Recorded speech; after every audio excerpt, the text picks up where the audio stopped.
Palisades, now that's the home of the rich and famous. It's an extremely affluent area, some really large homes. And we're seeing those pictures of homes completely engulfed. There's some monuments in the local area, some museums that are also under threat. There are fire crews across that area working really hard to save homes and to save lives. We have heard that this is a life-threatening blaze. Some of the most confronting images are possibly the scenes on the highway. We've seen dozens and dozens of cars lined up, bumper-to-bumper traffic. And at some point, these are people who they've decided to flee and they've thought that they can't do it in their car anymore. They've left their car. They've left on foot. There were bulldozers coming in and moving cars off the road so that emergency services could get in. At the moment, there are evacuation orders in place for about 30,000 people. So really scary scenes, a really difficult night ahead. We heard from the governor of that state talking about the emergency services, the really large operation that's in place, but saying that sadly this is becoming a part of life in California.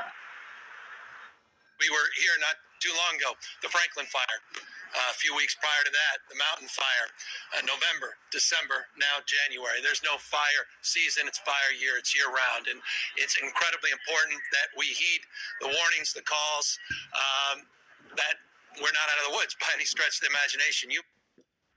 Oh, Isabella, and looking at those live pictures just there, I mean, things are still clearly out of control there. What can we expect in the hours ahead?